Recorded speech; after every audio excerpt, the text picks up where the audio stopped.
What is up, everybody? This is Robbie Yeager, and I am back with a new and improved Rob Report right here on Rokfin. And so, in case you haven't noticed, it's been a while since I've recorded anything, and that's because I just wasn't really happy with the kind of stuff that I was recording, the way it was turning out, the way it was looking. So, I decided to make an investment, get myself some new equipment, and now we're about to see how it all works out. So, honestly, today's video is about something that is, it's the obvious story today.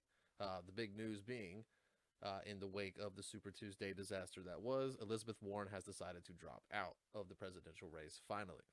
Um, so before we get into that, though, I feel like we should take a look back at the precursor to things that kind of happened and precipitated uh, Elizabeth Warren dropping out in the first place. And that was the pre-Super Tuesday, or Super COUP-sday, as I like to call it, shenanigans that was pulled by the Democratic Party in order to put a roadblock up for Bernie Sanders.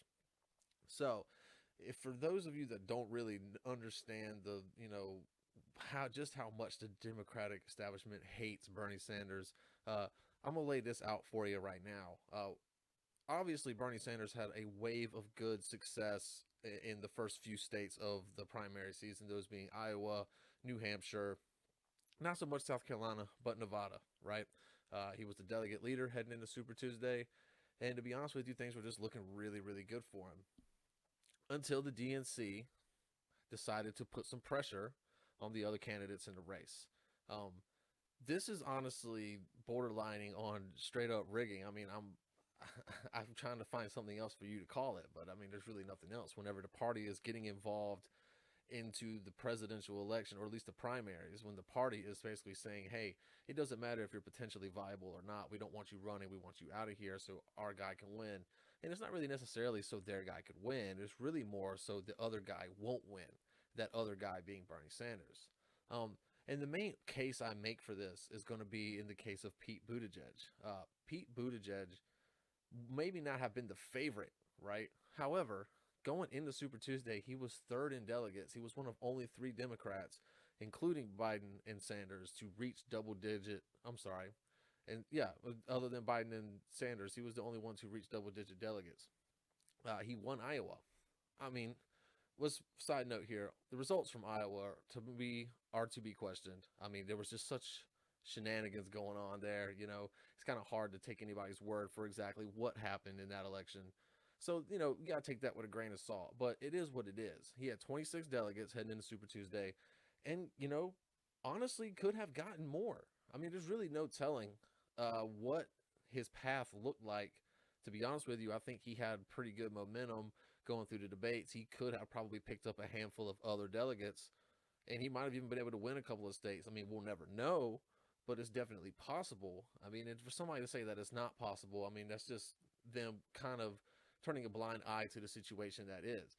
Pete Buttigieg was not the front runner, but he was a potentially viable candidate as far as delegates are concerned. And even more so, in my opinion, than a Michael Bloomberg, who I feel like Pete Buttigieg probably would have outperformed him had he been given a chance. But that's just the thing, though. Pete Buttigieg wasn't given a chance for one reason or another.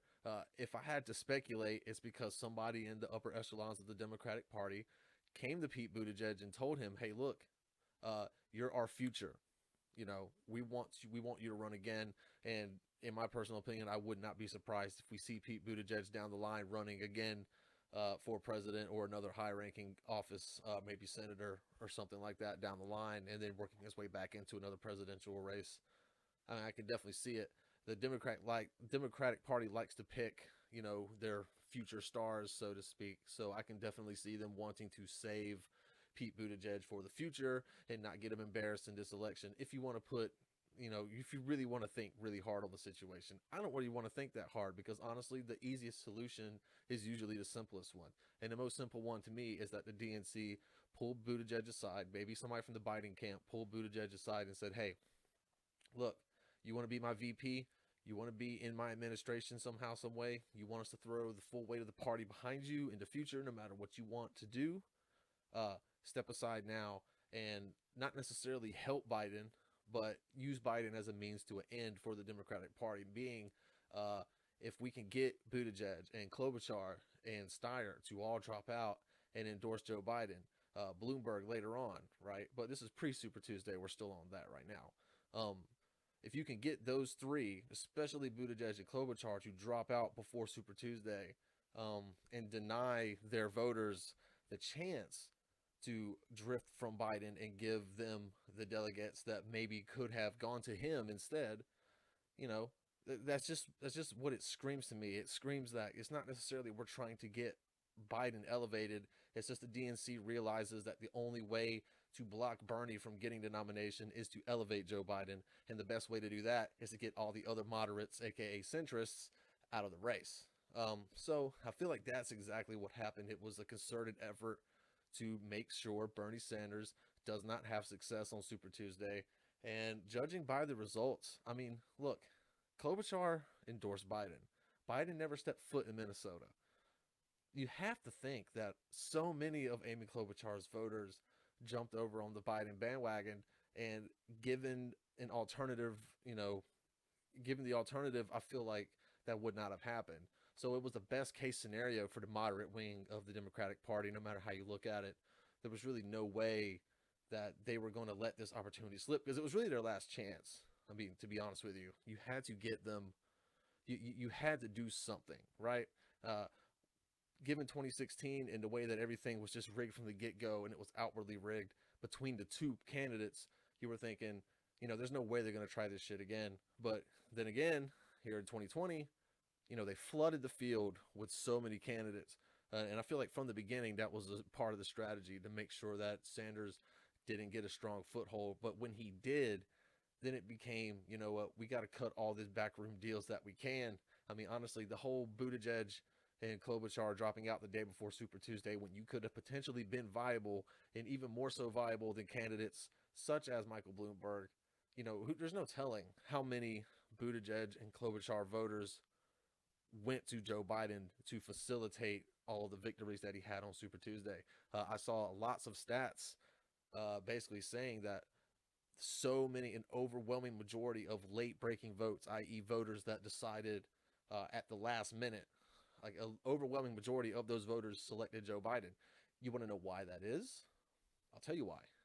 It's because the person they were planning on voting for dropped out a day before they were supposed to hit the polls. That's what happened. So that being said, the one person that didn't drop out before Super Tuesday, or the two people, we got Michael Bloomberg in there as well. And to be fair, Bloomberg probably mitigated the damage a little bit more for Bernie Sanders, because honestly, he's not taking Sanders votes.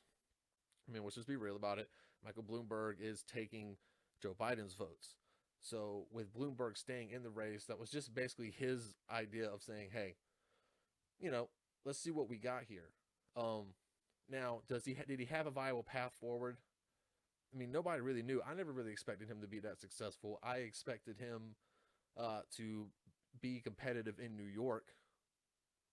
And maybe that's what the DNC, reportedly hit him really hard after Super Tuesday. Apparently the DNC or officials or whatever, it was reported on NBC or MSNBC that Bloomberg was facing intense pressure from the Democratic Party to drop out.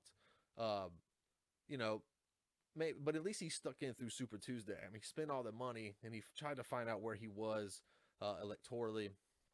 And maybe he just didn't see it. And maybe he caved to the pressure. It's possible. But what did he also do? In suit with the other candidates that dropped out, he turned right around immediately and endorsed Joe Biden. Like, there was no grace period for any of these candidates. They literally came out, dropped out, turned around, and started kissing Biden's ring. And, their diehard followers are going to do that. They're going to go where their candidate says to go more times than not. So yeah, I think Bloomberg staying in through Super Tuesday. If Bloomberg would have dropped out before Super Tuesday, it would have been even more of a colossal waste of money than his campaign already was. And my friend Niko House actually had a really good point when he was talking about yesterday, when he was talking about how much money Bloomberg spent on his campaign and where that money could have gone. And I think about this most times whenever there's a candidate or a campaign that invests so much money. Especially I get to wondering about Hillary Clinton's campaign from 2016 and like the $1 billion that was spent on a losing effort and what that money could have gone to. Michael Bloomberg spent $500,000, for a month and a half and then poof, it's gone, it's over, and that money could have gone literally doing anything else. But it was a vanity project. So it just goes to show you. But this is a definite. I mean, all of these things, from Buttigieg to Klobuchar to Bloomberg, even to an extent.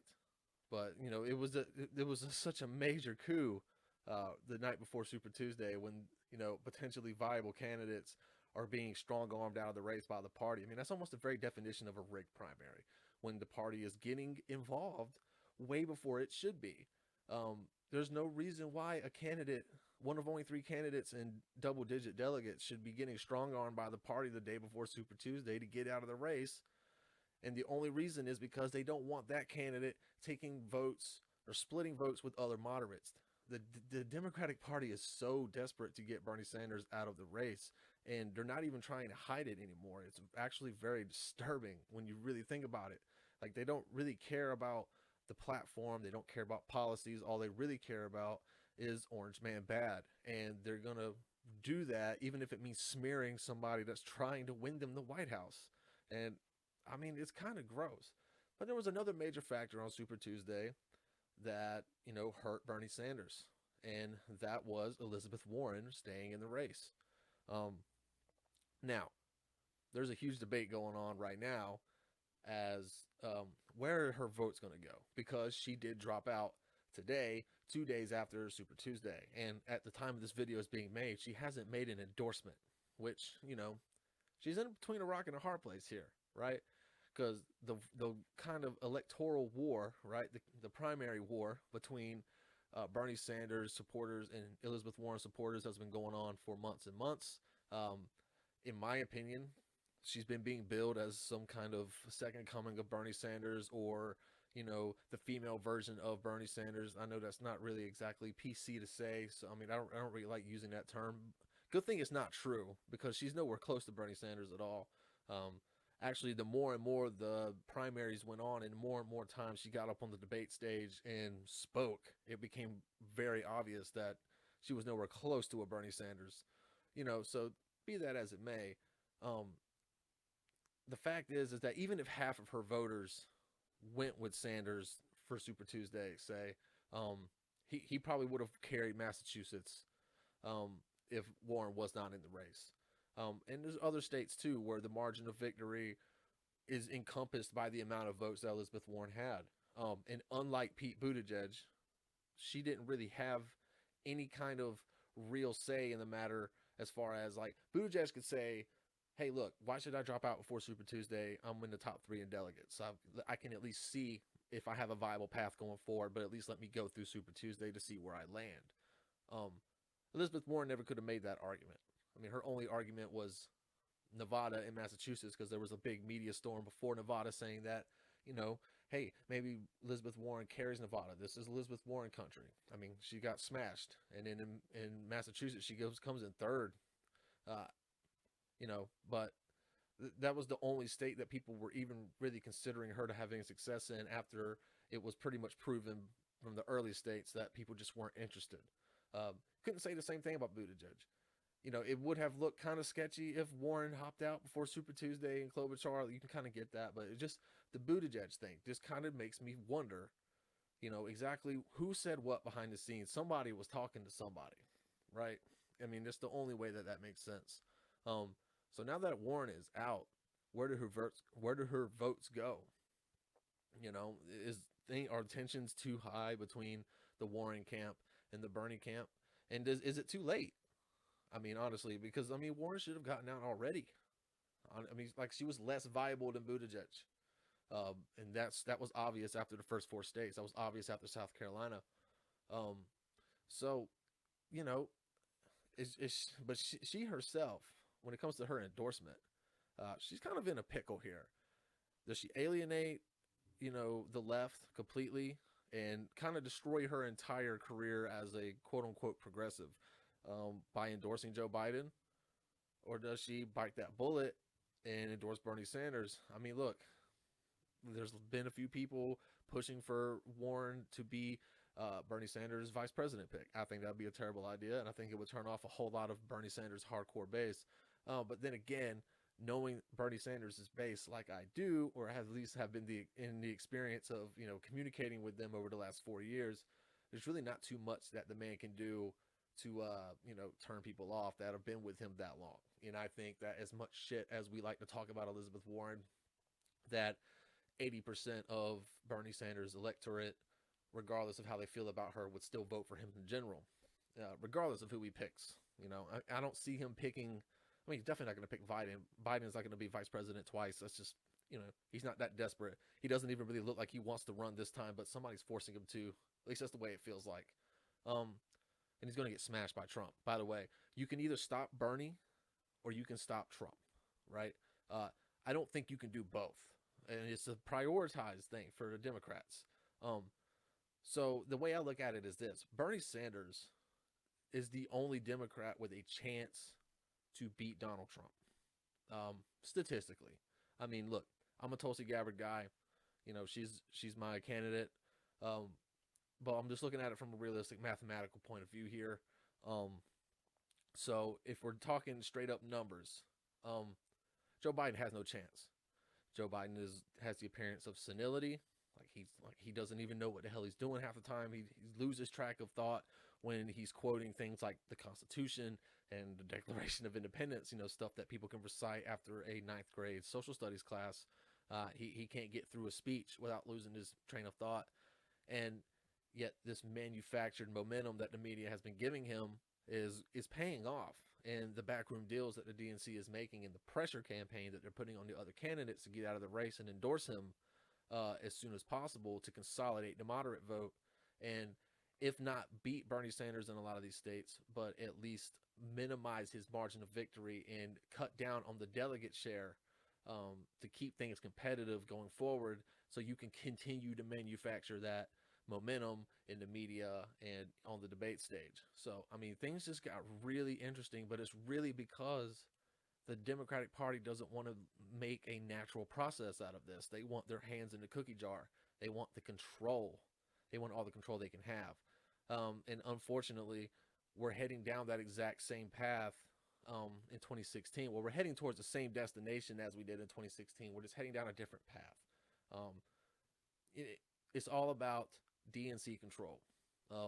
They would rather lose to Donald Trump than allow Bernie Sanders be the one to beat Donald Trump, because Donald Trump's going to smash Joe Biden if it comes down to it. I'm not even really sure that, given the state of the country and the electorate, I'm not even sure that Bernie Sanders can beat Donald Trump, but at least he's the only one with a logical chance to do so. He's the only one with the base throughout the country. He can get votes in every single state. I think Biden, Biden's too close to being a Republican to beat an actual Republican in the South. All those states he won on Super Tuesday, when it comes to November 8th, Trump's going to win all those. And Trump's going to win Florida. He's going to win Georgia, North Carolina, South Carolina. Biden might win Virginia, but he can't count on those states. Democrats can't count on those states going into Super Tuesday. Biden's going to have to win Florida. He's going to have to win Ohio, and he's going to have to win Michigan. He's going to have to win Pennsylvania. And, maybe he has a chance being from Delaware. He might be able to get Pennsylvania, but a lot of these states went the other way last time, and no Democrat would have ever expected Trump to be able to win Michigan. No Democrat would have ever expected Trump to have the success he had in the states he had, and that speaks to the candidate that they run to be him. If they give us Joe Biden, I mean, that's just how it's going to go. We're going to lose again, and it's going to be their fault because they decided that they didn't want to have the natural election take its course during the course of the primary. They wanted to stick their nose where it really doesn't belong, start strong-arming possibly viable candidates out of the race to manipulate the vote share. So that's where we're at. And, hopefully things don't continue to go this way, but Bernie Sanders' path just got that much harder, and it's because the other candidates got out too early, or one candidate in particular got out too early, and another candidate got out too late. So that's going to be it for this week's episode of the Rob Report. Hope you guys enjoyed it. Hope you guys enjoyed the new quality of the show. Hopefully everything works out just fine. I'll be back next week with another one. Until then, you guys keep doing what you do. I'll keep doing what I do. Take it easy.